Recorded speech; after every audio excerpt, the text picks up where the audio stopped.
Let's talk about acceptance. We think about acceptance in our own case as being able, we've talked about it many times before. It's the ability to look at a thing and see it for what it is. There's so many different facets of acceptance. Acceptance, the principle of it, applies to so many different aspects of life. But here recently on the Last Symptom group on Logos, one of our members was worrying about her sister's baby. So she says this: my sister just had a baby boy, and while I'm happy to have a part in his life, I'm very scared for the damage that will happen that I will have no way to stop. Is there anything wrong at all about the way she feels about this situation? No, there's not, except that she wants a solution. She wants me to say, well, here's how you fix that. Here's how you make them do what you want to do. Now, the thing about the baby boy, like her nephew, let's ask this question. Does her nephew's emotional care fall anywhere within the realm of her inherent responsibilities? So she's looking at her nephew. She knows that her sister's unhealthy, realizing that her nephew is going to grow up with observing the wrong attitudes from his parents. She senses the injustice of that, and she wants to fix it. She wants to fix the injustice. Is it her responsibility? And is her focus being there accomplishing any good? So in the past, we've talked about the law of individual inherent rights, responsibility, and authority. We've described it as a circle in the sand.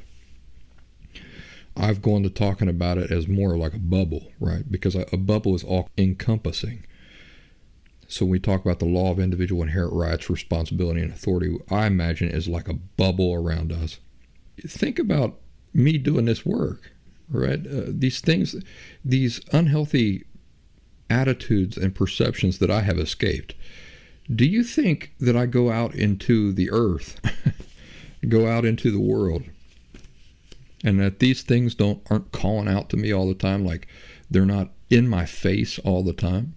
They're in my face all the time. I can't go down to the Piggly Wiggly or to the Walmart without these things being in my face. It is a great injustice when you see a child with unhealthy parents. It is a great injustice when you turn on the TV and the messaging on the show supports and encourages emotional disorders and emotional unhealth. I have my feelings about that. Now imagine that it's somebody you care about and you're observing that injustice.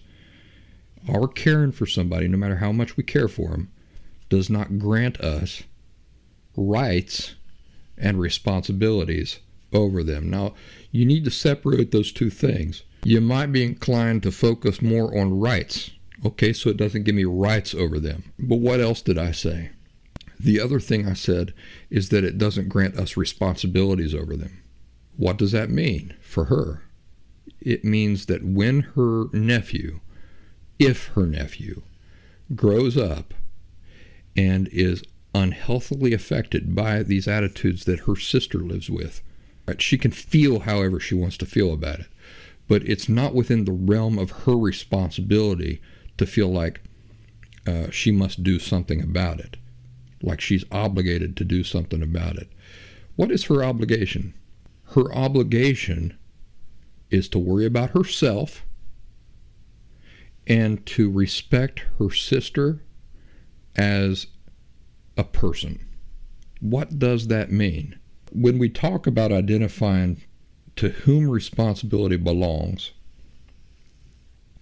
and to whom it does not belong, this is also a way of keeping ourselves modestly in our place. Do you remember us talking about modesty? It's something that I've been talking about a lot in the last year.